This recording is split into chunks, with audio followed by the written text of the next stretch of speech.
Welcome welcome back to my YouTube channel Khushi vlogs. So ನೀವು ನೆನ್ನೆ ವ್ಲಾಗ್ನಲ್ಲಿ ನೋಡಿರ್ತೀರ. ಸೊ ಟ್ರಾವೆಲ್ ವ್ಲಾಗ್ ಶೇರ್ ಮಾಡಿದ್ದೆ. ಸೊ ನಿನ್ನೆ ಸ್ವಲ್ಪ ಟೆಂಪಲ್ಸ್ಗೆ ಹೋಗಿದ್ವಿ. ಅಂದರೆ ನಿನ್ನೆ ಅಂದರೆ ಇದು ಕೂಡ ಅದೇ ದಿನವೇ, ಬಟ್ ಪ್ರೀವಿಯಸ್ ವ್ಲಾಗ್ನಲ್ಲಿ ನೋಡಿದರೆ ಟೆಂಪಲ್ಸ್ಗೆ ಹೋಗಿದ್ವಿ. ಸೊ ನಾವು ಕೊಲ್ಲೂರು ಮುಗಿಸಿದ ನಂತರ ನಾವು ಬೀಚ್ಗೆ ಹೋಗೋಣ ಅಂತ ಪ್ಲ್ಯಾನ್ ಮಾಡಿದ್ವಿ. ಸೊ ಮರವಂತೆ ಬೀಚ್ ಮತ್ತು ಮಲ್ಪೆ ಬೀಚ್ ಎರಡಕ್ಕೂ ಹೋಗೋಣ ಅಂತ ಹೇಳಿ. ಸೊ ಕೊಲ್ಲೂರಿಂದ ನಾವು ಡೈರೆಕ್ಟ್ ಮರವಂತೆ ಬೀಚ್ಗೆ ಹೋಗ್ತಾ ಇದ್ದೀವಿ.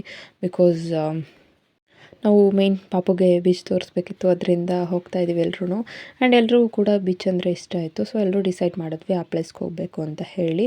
ಸೊ ಇದಾದ ನಂತರ ಸ್ವಲ್ಪ ಟೆಂಪಲ್ಸ್ ಇಲ್ಲೇ ಹೋಗಿಬಿಟ್ಟು ಬೀಚಲ್ಲಿ ಸ್ವಲ್ಪ ಟೈಮ್ ಸ್ಪೆಂಡ್ ಮಾಡೋಣ ಅಂತ ಅಂದ್ಕೊಂಡ್ವಿ. So one of the most favourite beach, because ಅಷ್ಟು ಕ್ರೌಡ್ ಇರೋದಿಲ್ಲ, ಚೆನ್ನಾಗಿರುತ್ತೆ. ಅದರಿಂದ ನನಗೆ ಅಲ್ಲಿ ಇಷ್ಟ ಆಗುತ್ತೆ. ನಾವು ಪಾಪುಗೆ ಎಕ್ಸ್ಪೀರಿಯೆನ್ಸ್ ಮಾಡಿಸ್ಬೇಕು ಅಂತ ಅಂದ್ಕೊಂಡು, ಬಟ್ ಅವನು ಯಾಕೋ ಹೆದ್ರುಕೊಂಡ. ಅಂದರೆ ಅಲೆಗಳು ಬಂದಿದ್ದ ತಕ್ಷಣ ಹಿಂದೆ ಓಡ್ಬರೋದು, ತಪ್ಕೊಳ್ಳೋದು ಈ ರೀತಿ ಮಾಡ್ತಿದ್ದ. ಹೊರಗಡೆ ನಾವು ಇಲ್ಲಿ ನಮ್ಮ ಊರಿನಲ್ಲೆಲ್ಲ ಕೆರೆಗಳ ಹತ್ರ ಕರ್ಕೊಂಡು ಹೋಗಿದ್ದಾಗ ಚೆನ್ನಾಗಿ ಆಟ ಆಡ್ತಿದ್ದ ನೀರಿನಲ್ಲೆಲ್ಲ. ಬಟ್ ಯಾಕೋ ಇವತ್ತು ಈ ರೀತಿ ಮಾಡ್ದ, ಅಂದರೆ ನೀರು ಮುಟ್ತಾನೂ ಇರಲಿಲ್ಲ, ಆ ರೀತಿ ಆಡ್ತಿದ್ದ. ಸೊ ನನಗೆ ಇಷ್ಟ ಇಲ್ಲಲ್ಲ, ದೊಡ್ಡವ್ರ ಮುಂದೆ ಅವನೇ ಬರ್ತಾನೆ ಅಂತ ಅಂದ್ಕೊಂಡು ಇಲ್ಲೇ ಸುತ್ತಮುತ್ತ ನೋಡೋಣ ಅಂತ ಬಂದ್ವಿ. ಸೊ ಎಲ್ಲರೂ ಇಲ್ಲಿ ಸ್ವಲ್ಪ ಫೋಟೋಸ್ ವೀಡಿಯೋಸ್ ಎಲ್ಲ ತಗೊಳ್ತಾ ಇದ್ದಾರೆ. ಆ್ಯಂಡ್ ನಾನು ಸ್ವಲ್ಪ ಬ್ಲಾಗ್ಗೆ ಕ್ಲಿಪ್ಪಿಂಗ್ಸ್ ತಗೊಳ್ಳೋಣ ಅಂತ ಬಂದೆ. ಸೊ ನಾವು ಬಂದಾಗ ಆಲ್ಮೋಸ್ಟ್ ಈವ್ನಿಂಗ್ ನಿಯರ್ 4 o'clock ಆಗಿತ್ತು. ಅದರಿಂದ ಸ್ವಲ್ಪ ಅಲೆಗಳು ಜಾಸ್ತಿ ಇದ್ವು, ಅಂದರೆ ವೇವ್ಸ್ ಜಾಸ್ತಿ ಬರ್ತಿತ್ತಲ್ಲ, ಅದು ಸೌಂಡ್ ಆದಾಗ ಹೆದರ್ಕೊಳ್ತಿದ್ದ ಪಾಪು. ಸೊ ನಾವು ಅಂದ್ಕೊಂಡ್ವಿ ಮಲ್ಪೆ ಬೀಚಿಗೆ ಕರ್ಕೊಂಡು ಹೋಗೋಣ, ಅಲ್ಲಿ ಇಷ್ಟು ಅಂದರೆ ಫೋರ್ಸ್ ಇರೋದಿಲ್ಲ, ಅಲ್ಲಿ ಚೆನ್ನಾಗಿ ಆಟ ಆಡ್ಬೋದು ಅಂತ ಅಂದ್ಕೊಂಡು ಅಲ್ಲಿಗೆ ಹೋಗೋಣ ಅಂತ ಅಂದ್ಕೊಂಡ್ವಿ.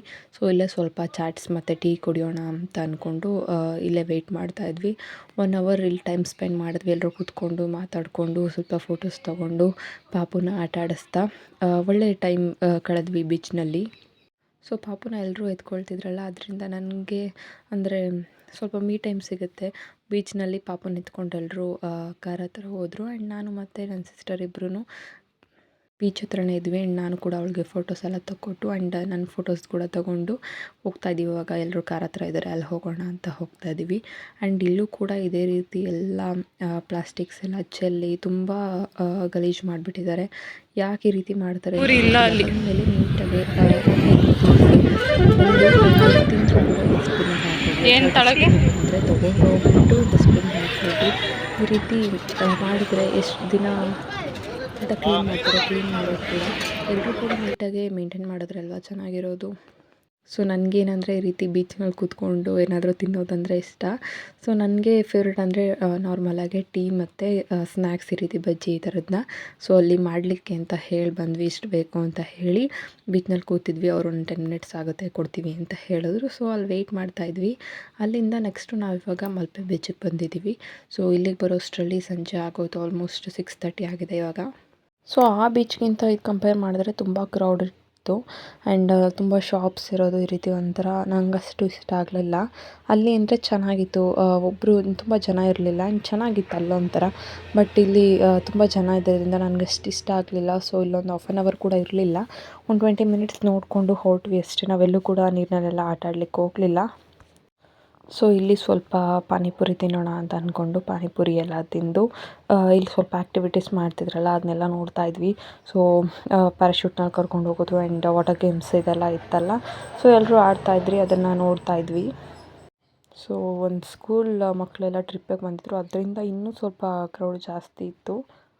ಪಾಪುನ ಇಲ್ಲಿ ಆಟ ಆಡ್ಸೋಣ ಅಂದ್ಕೊಂಡ್ವಿ, ಬಟ್ ಅವನು ಇಲ್ಲೂ ಅವನಿಗೆ ಅಂದರೆ ಸೂಟಬಲ್ ಇರಲಿಲ್ಲ ಅವನಿಗೆ, ಬಿಕಾಸ್ ಜನ ಕೂಡ ಜಾಸ್ತಿ ಇದ್ದರು. ಆ್ಯಂಡ್ ಸಂಜೆ ಆಗಿರೋದ್ರಿಂದ ಇಲ್ಲೂ ಕೂಡ ವೇವ್ಸ್ ಅಂದರೆ ತುಂಬ ಫೋರ್ಸಾಗಿ ಬರ್ತಿತ್ತಲ್ಲ, ಹೆದ್ರುಕೊಳ್ತಾ ಇದ್ದ. ಸೊ ಅವ್ನಿಗೆ ಇಷ್ಟ ಇಲ್ದಿದ್ಮೇಲೆ ನಾವು ಫೋರ್ಸ್ ಮಾಡಿದ್ರೆ ಸುಮ್ಮನೆ ಹೇಳ್ತಾನೆ ಅಂತ ಅಂದ್ಕೊಂಡು ಇಲ್ಲೂ ಕೂಡ ಆಟ ಆಡಿಸ್ತಿಲ್ಲ. ಕೂರಿಸ್ಕೊಂಡು ತೋರಿಸಿ ಸ್ವಲ್ಪ ಸ್ನ್ಯಾಕ್ಸ್ ತಿಂದು ಇಲ್ಲಿಂದ ಹೊರಟು ಹೋಗೋಣ ಅಂತ ಅಂದ್ಕೊಂಡ್ವಿ. ಸೊ ನಾವಿವಾಗ ರೂಮ್ಗೆ ಹೋಗಿ ಸ್ವಲ್ಪ ಫ್ರೆಶ್ ಅಪ್ ಆಗಿ ರೂಮ್ ಮಾಡ್ಕೊಂಡಿದ್ವಿ. ಸೊ ಅಲ್ಲಿ ಸ್ವಲ್ಪ ಫ್ರೆಶ್ ಅಪ್ ಆಗಿ ನೆಕ್ಸ್ಟ್ ದೇವಸ್ಥಾನಕ್ಕೆ ಹೋಗೋಣ ಅಂತ. ಎಲ್ಲಿಗೆ ಹೋಗೋದು? ಎಲ್ಲಿಗೆ? ಅಲ್ಲಿಗಮ್ಮ.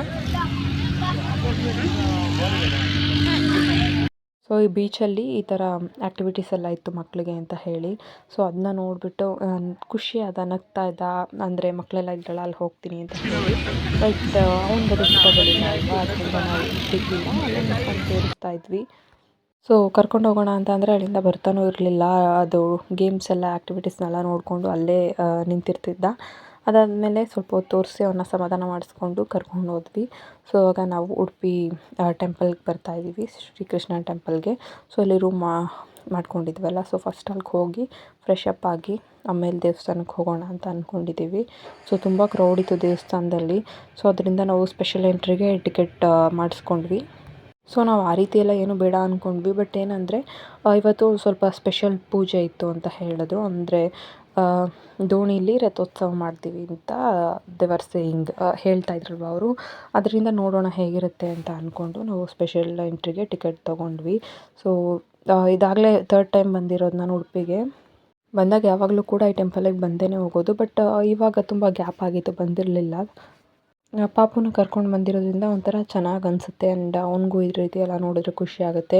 ಸೊ ಇಲ್ಲೇ ಗೋಶಾಲೆ ಐತಲ್ಲ, ಅಲ್ಲಿ ಹೋಗಿ ನೋಡಿಕೊಂಡು ಬಂದ್ವಿ. ಸೊ ನಾವು ಫಸ್ಟು ಈ ವ್ಯೂ ನೋಡಿ ನಾವು ಡಿಸೈಡ್ ಮಾಡಿದ್ದು. ಸೊ ನಾವು ಸ್ಪೆಷಲ್ ಎಂಟ್ರಿ ಟಿಕೆಟ್ ತೊಗೊಂಡು ಹೋಗ್ತೀವಿ.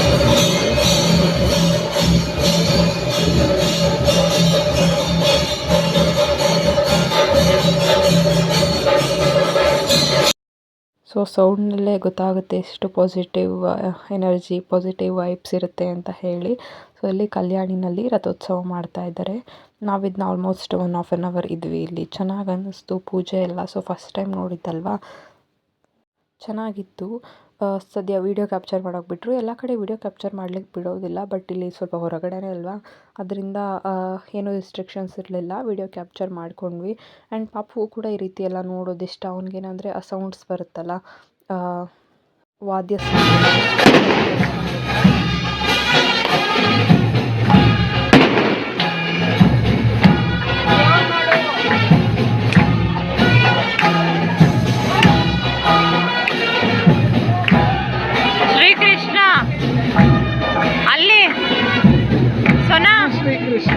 ಸೊ ಅದರಿಂದ ಅವನೇನು ಇರಿಟೇಟ್ ಆಗಲ್ಲ ಸೌಂಡಿಂದ ಎಲ್ಲ.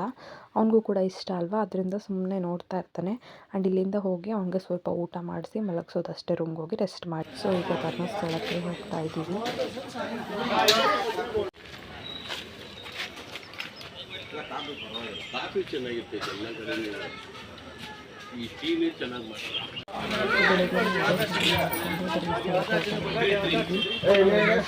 ಆಗಿದೆ ನಮ್ಗೆ. ಆಲ್ಮೋಸ್ಟ್ ಒಂದು 8:30 ಅಲ್ಲಿ ರೀಚ್ ಆಗ್ತೀವಿ.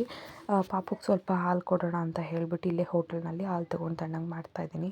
ಸೊ ಬಟಲ್ಗೆ ಹಾಕ್ಕೊಟ್ರೆ ಕುಡಿತಾನೆ. ಸೊ ಈಗ ಹೇಗೆ ಚೆನ್ನಾಗಿದೆ ಅಂದರೆ ವ್ಯೂ, ಇವಾಗ ಕಾಡುಗಳ ಮಧ್ಯದಲ್ಲಿ ಬೆಳಕು ಬರ್ತಾಯಿದೆ, ಸೂರ್ಯನ ಬೆಳಕು ಚೆನ್ನಾಗಿ ಅನ್ನಿಸ್ತು.